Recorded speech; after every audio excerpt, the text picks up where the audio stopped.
aujourd'hui avec une nouvelle vidéo. Aujourd'hui, je vais vous montrer une page Art Journal Mix Média. Celle-ci, elle a été faite il y a un petit moment déjà, avant que je ne commence mon junk organique, qui plus si organique, coucou, que ça finalement, depuis que j'ai travaillé dedans. Donc voilà, donc je fais le montage vidéo un peu dans le désordre là, pardon, mais bon. Bref, dans tous les cas, ça peut être, je pense, intéressant pour vous. Là, je vous montre les pages que j'ai faites avec des transferts d'images du livre de collage de la série Collage Soupe.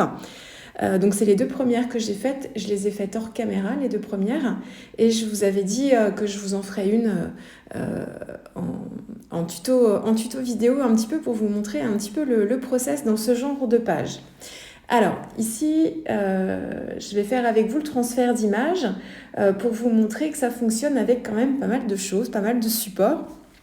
C'est vraiment magique cette histoire-là. Ici, en fait, c'est une page d'un magazine de manga que j'ai acheté il y a déjà au moins 2 ans. C'est quand je faisais mes transferts gel presse. Et du coup, j'avais gardé ça de côté, me disant, pour le transfert gel presse, ce serait pas possible parce que le papier, en fait, est un papier recyclé. C'est pas un papier glacé, donc le transfert peut pas marcher sur la gel presse avec ce genre de papier-là. Mais je me disais, pour intégrer dans une page d'Art Journal un jour, pourquoi pas. Et donc là, du coup, j'ai essayé de la transférer dans mon carnet. Ici, je travaille dans un nouveau pas un nouveau format, mais un nouveau support. C'est les carnets de canson, c'est le papier Graduate. Qui est un papier mix média et que j'ai testé voilà, parce que j'avais plus du tout de carnet dans lesquels je pouvais faire des collages. J'ai mon Moleskine, mais la reliure c'est complètement dépioté. Il faudrait d'ailleurs que je l'enlève complètement, que j'en refasse une et que je garde la jolie couverture en fait en effet cuir, en faux cuir pour me refaire un carnet à part. Bref, donc j'en ai acheté un nouveau. Donc celui-ci a l'air d'être un petit peu plus résistant quand même. Et le papier est pas trop mal, pas trop pour les techniques humides, plus pour les techniques comme ça, comme l'acrylique, mais pas trop pour l'aquarelle. Je l'ai testé, il réagit pas bien, enfin pas bien, il est pas vraiment fait pour ça. Alors, comment je procède pour ce genre de page ? Eh bien, je fais un petit peu, en fait, dans ce genre de page, c'est un petit peu comme mes scènes à l'aquarelle, sauf qu'en fait, plutôt que de l'aquarelle, je vais utiliser les acryliques. Voilà, mais dans l'esprit, dans la conception de page, en fait, c'est un peu ça. Et à la place d'utiliser des tampons, eh ben, c'est ma page de magazine, l'illustration du magazine qui va me servir en fait d'objet de focus en fait sur ma page. Alors comment je procède ? Eh bien, je fonctionne donc je commence par le fond. Et en fait, je vais positionner des taches de couleur. Alors, ce qui était très compliqué pour moi au début, quand j'ai commencé à faire ce genre de page à l'acrylique, c'est qu'en fait, j'avais du mal à dépasser certaines étapes qui sont nécessaires. Et c'est toute la différence avec l'aquarelle. L'aquarelle, on a plusieurs étapes aussi dans la construction de notre page, mais en fait, plus on va avancer dans notre travail et plus on va apporter des couches et de la précision en fait. On va du plus flou au plus précis.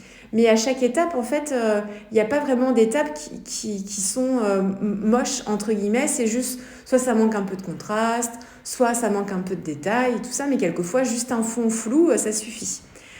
Dans l'acrylique et surtout dans la façon dont on fonctionne ici, eh bien, il y a des étapes qui sont nécessaires, mais qui sont moches.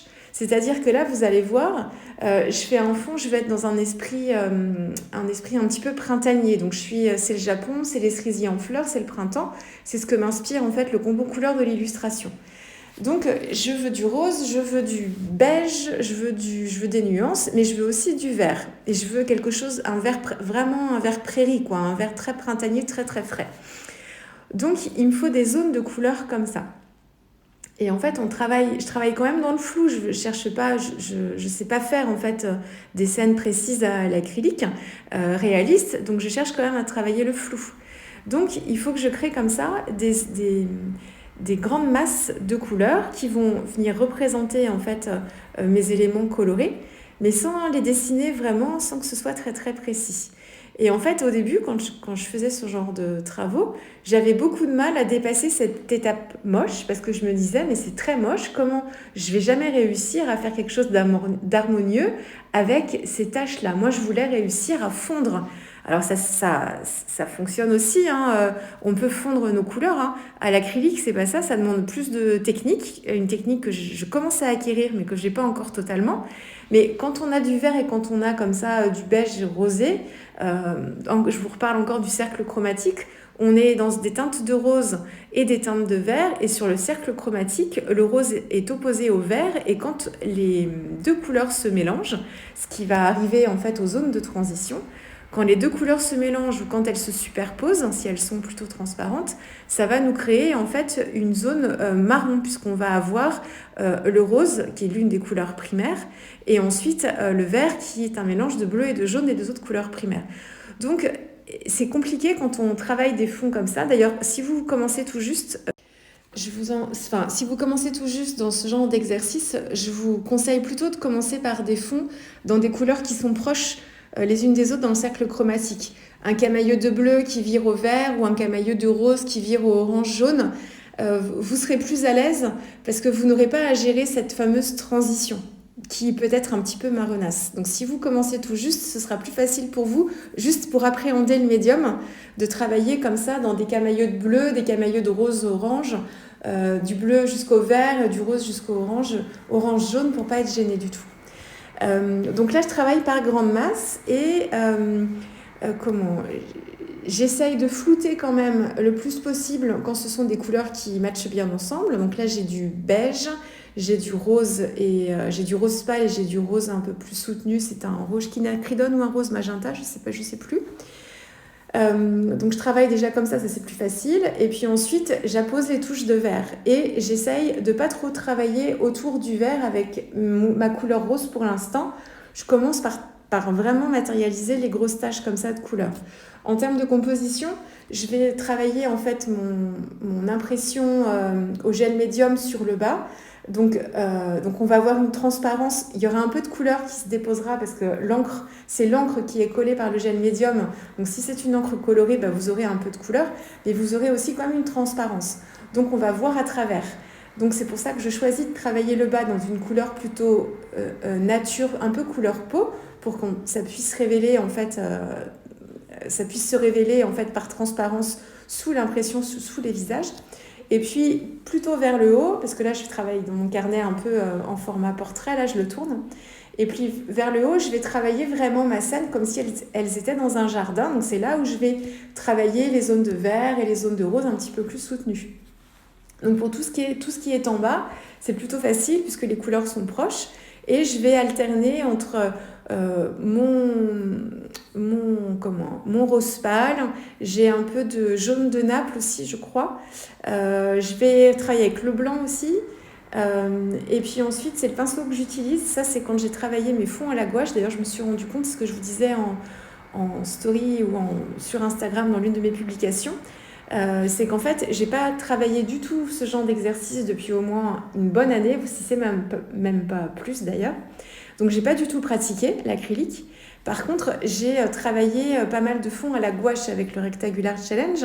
Et en fait, la gouache, on est entre l'aquarelle et l'acrylique en fait, en termes de médium. Et du coup, j'ai quand même, avec ces exercices à la gouache, travailler mon geste, la souplesse du geste, le flouter aussi, même si à la gouache on cède de l'eau quand même pour pouvoir travailler les flous et les fondus surtout.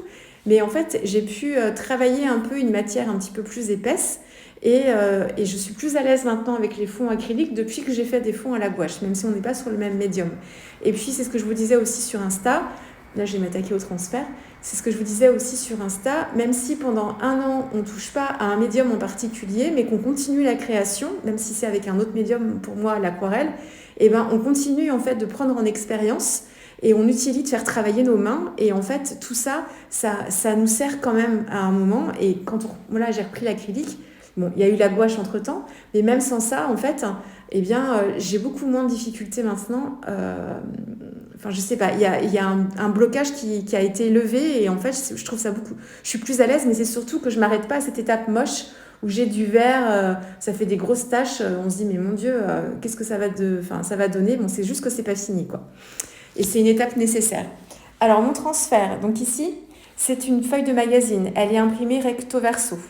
Faut faire attention avec le recto verso, ça peut ne pas fonctionner. Ici, je pense que la qualité de l'encre est quand même très bonne. Et en fait, j'ai eu aucun souci à transférer. Donc, comment je procède? Ça, c'est une technique classique de transfert d'image. Vous avez plein de tutos sur Internet, plutôt en anglais d'ailleurs. Quoiqu'il y a une vidéo de Lydil que vous connaissez sur YouTube, qui a dû faire des tutos vidéo sur le sujet, mais il faut remonter à plusieurs années, je crois. Elle en avait fait. Donc c'est une technique qui est pas du tout, qui est pas du tout récente, ça existe depuis longtemps. Moi, le seul truc, c'est que je croyais que pour faire des transferts d'images, déjà, il fallait un gel médium particulier de transfert d'images. Alors, ce gel médium particulier, je pense qu'il est nécessaire quand on transfère des photos. Donc, on a imprimé une photo sur un papier photo et qu'on veut transférer la photo. Donc, je pense que là, c'est un gel particulier qu'il faut. En tout cas, il existe un gel particulier que j'ai pas. Mais par contre, pour les transferts d'images sur des impressions papier classiques, eh bien là, c'est juste du gel médium. Donc moi, j'utilise celui qui est conseillé par Super Mama des Vosges. C'est le Liquitex, c'est le gel médium mat de Liquitex. Vous avez deux versions. Il y a une version en fait plus gel et une version plus fluide. Donc il y en a une qui ressemble plus à une pâte et l'autre, mais une pâte légère, et l'autre qui ressemble plus à une sorte de pâte plutôt un peu plus fluide. C'est pas liquide, mais c'est un peu plus fluide. Celle qui est utilisée ici, c'est l'étiquette rouge. C'est pas l'étiquette verte, c'est l'étiquette rouge. Donc ça, c'est du gel médium. Il est un petit peu plus épais. Il est transparent quand il sèche. En fait, c'est comme une colle finalement sous forme de gel. Et en fait, quand vous faites le transfert, bon, là je ne vous parle pas de mes mises en couleur, j'utilise les feutres à alcool OU. Il n'y a rien de particulier à vous dire là-dessus. Je préfère m'intéresser plus au transfert d'image parce que j'ai eu beaucoup de questions, ça vous intéresse beaucoup ce sujet. Donc j'ai plutôt parlé des transferts. En fait, cette technique-là, comment ça marche? C'est qu'en fait, vous allez appliquer votre gel médium qui est une colle sur la surface imprimée. Et en fait, vous allez coller ensuite votre papier, retourner votre papier sur votre support, sur votre fond. Et en fait, en faisant ça, vous allez, quand le gel médium va sécher, ça va en fait fixer l'encre qui est sur votre papier de fond grâce au gel médium. Donc en fait, ça va fixer l'encre. Et pour retirer en fait la couche supérieure du papier, il suffit juste de mouiller avec de l'eau. Donc on peut pchiter de l'eau. Moi j'ai une petite éponge qui me permet de contrôler un petit peu la quantité d'eau que je vais mettre, surtout quand je travaille sur des papiers qui sont des papiers plutôt fins dans mon junk, c'est le cas des papiers type papier de livre et tout, ou des papiers plutôt type papier à dessin. Du coup, comme le papier est plus fragile, tant que je mouille la partie du papier d'impression, ça va aller parce que j'ai le gel médium en dessous qui protège mon papier, donc ça va.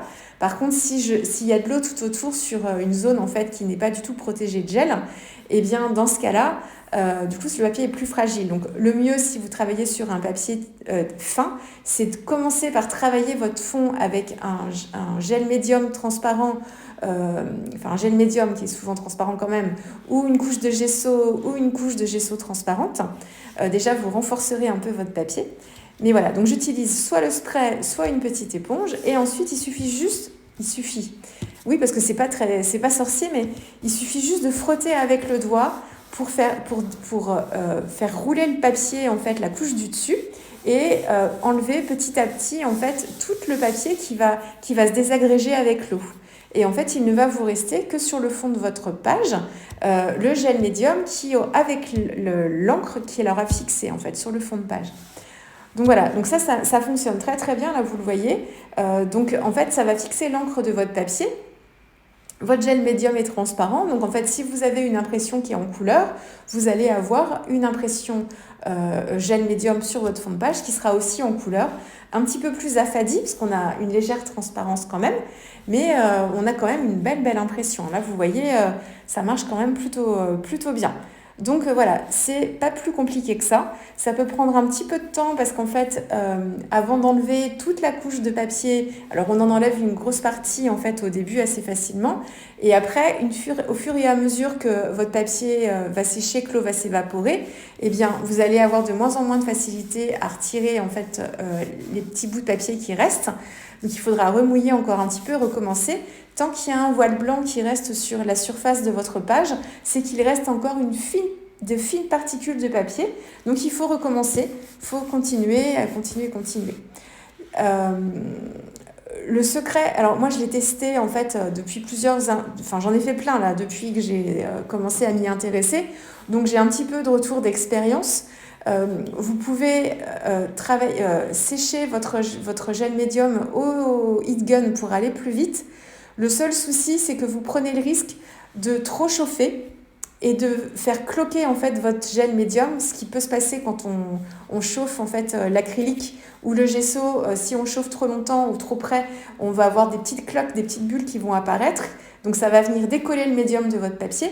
Et bien là, si vous chauffez trop longtemps, eh bien, vous prenez le risque de décoller, de faire cloquer le gel médium. On ne s'en rend pas toujours compte en plus à cette étape-là. On s'en rend compte après quand on commence à frotter. Et en fait, du coup, ça va décoller le gel médium de votre fond de page. Donc, ça va décoller aussi l'impression qui sera dessus. Et quand vous allez frotter, ajouter de l'eau et frotter, eh bien, vous allez enlever en fait une partie de cette impression. Donc, il faut faire attention, ça fonctionne, il faut juste savoir le moment où il faut s'arrêter, et ça, c'est pas facile. Et puis, si vous ne le faites pas suffisamment longtemps, le gel médium n'aura pas eu le temps en fait, de bien fixer l'impression, et ça marche. Et vous aurez aussi des impressions qui ne sont pas forcément nettes. Donc, si vous voulez commencer à travailler cette technique-là, je vous conseille de faire des essais de transfert sur un bon papier mix média. Moi, celui que j'aime beaucoup, c'est le Fabriano en mix média. Plutôt un épais, style 250 grammes, je crois. Il existe en 2 versions de Fabriano en mix média. De commencer en fait sur ce genre de papier. Travaillez pas votre fond, rien du tout. Vous faites juste des essais de transfert. Et vous séchez pas au heat gun, vous laissez sécher pendant... si vous pouvez faire ça le soir et retravailler le matin, c'est mieux. Toute une nuit, comme ça, vous êtes sûr. Quelques heures suffiront. Si c'est pas un grand morceau de papier d'impression, eh bien, moi, en 1 heure de temps, sur certains projets, ça suffit, mais c'est prendre un risque aussi. Donc, je vous conseille vraiment d'encoller plein de feuilles comme ça, plein d'impressions, de les coller sur votre papier. Le truc, c'est de pas... Il faut surtout pas qu'il y ait de gel médium en fait, sur la couche supérieure de papier, parce que sinon, vous ne pourrez pas enlever le papier, ça va imperméabiliser et l'eau ne rentrera pas. Vous ne pourrez pas frotter. Donc, c'est surtout ça. Mais autrement, c'est de faire toute une série, de bien laisser sécher naturellement et de laisser ça même une journée entière, comme ça vous êtes sûr que c'est bien collé. Et ensuite, vous frottez pour que vous compreniez bien en fait comment ça marche cette technique-là. Et puis ensuite, vous ferez vos propres tests et vous verrez combien de temps il faut avec le heat gun, pas le heat gun. Mais déjà, pour que vous puissiez bien comprendre la mécanique en fait. Hein. Mais c'est quand même mieux de laisser sécher naturellement sans le heat gun, ça vous évite quelques mésaventures. Ce qui est compliqué pour moi, parce qu'en fait, moi je fais mes pages d'art journal d'une traite, donc je travaille le fond, mes impressions, enfin les transferts et tout, pour moi ça fait partie du process. Et comme je travaille le soir, j'ai besoin de travailler en une traite et que je vous fais aussi des vidéos. Parce qu'en fait, la caméra tourne et voilà. Alors que là, du coup, c'est un peu plus compliqué pour moi parce qu'en fait, il faut que je travaille mon fond déjà. Ensuite, une fois que le fond est sec, il faut que je fasse le transfert et que je laisse ma page de côté. Donc, il faudrait que je travaille sur 2 projets en fait parallèles parce que pendant que ça sèche, je fais une autre page à la limite. Et du coup, pour les vidéos, c'est beaucoup plus compliqué de vous en faire parce que je suis sur plusieurs projets en même temps. Donc, plusieurs vidéos qui vont continuer en parallèle, en fait, que je vais arrêter, reprendre. Et pour le montage derrière et le suivi, c'est beaucoup plus compliqué pour moi. Donc voilà. Mais ça fonctionne très, très bien. Le reste du travail, une fois que j'ai fait mon transfert et que le transfert s'est bien passé, je complète le fond avec un pochoir, un pochoir et l'acrylique verte pour faire le lien entre les zones vertes et les zones de couleur. Et par-dessus, puisque j'ai un pochoir avec pas mal de zones, en fait, de zones ouvertes, enfin de zones négatives, donc qui vont faire apparaître le fond, et du coup, il y a plein de détails. J'ai rajouté mes mises en couleur au feutre à alcool avec des motifs de feuilles. C'est des tampons de Ruberdance. C'est la marque de tampons de Suzanne Rosart. Et je suis venue en fait travailler avec des tamponnages qui sont pleins et qui viennent en fait masquer un petit peu ce fond trop détaillé pour qu'il y ait une meilleure visibilité. Et donc déjà, quand on fait ça sans les petits pois de couleur, et bien du coup, on n'est plus trop dans ces taches vertes et ces taches roses. Voilà, ça fonctionne déjà plutôt mieux. Et puis ensuite, j'ai fait comme des petites pétales de cerisier avec un pinceau. J'ai fait des petits dots comme ça avec mon pinceau. Et puis pour celles qui sont un petit peu plus fluo et celles qui sont surtout sur les zones vertes, j'ai fait mes pois avec mon pinceau et l'acrylique blanche dans un premier temps pour remettre une couche de blanc, une couche de neutre. Et ensuite, j'ai refait mes pois roses par-dessus pour éviter que par transparence, on voit le vert en dessous et que ça me donne quelque chose de marron, puisqu'on a une légère transparence avec l'acrylique aussi. Ça encore, ça dépend des acryliques que vous avez. Il y a des couleurs qui sont transparentes, semi-transparentes ou opaques. C'est comme en aquarelle aussi, ça. Donc ça dépend vraiment de la composition de votre acrylique. Là, le rose fluo, souvent, il est transparent ou semi-transparent. Donc voilà, des gouttes de Posca. Le titre, c'était le titre de la page de magazine que j'ai détouré au plus juste, que j'ai collé au gel médium, mais sans transfert. Quand vous faites des transferts, vous allez transférer en effet miroir. Donc si vous avez des écritures, vous les aurez à l'envers. Donc si vous travaillez sur des impressions type impression laser, ça fonctionne très bien d'ailleurs aussi. Pensez à faire votre impression en effet miroir pour qu'ensuite votre impression imprimante, pour qu'ensuite quand vous faites votre transfert, ce soit dans le bon sens. Voilà, c'était une vidéo dense encore, plein de choses à vous dire. Là, c'était plus une vidéo sur le transfert, c'est ça qui vous intéresse, j'ai l'impression. Voilà, je reviendrai sur les fonds un peu plus en détail, les fonds acryliques dans une autre vidéo, parce que là, du coup, j'ai pas pu vraiment vous en parler, mais bon, vous avez quand même le process et quelques astuces quand même. Voilà, je vous dis à très vite. Et puis, nous, on se retrouve bientôt avec une nouvelle vidéo. Je reviens avec le junk très vite. Alors, à bientôt.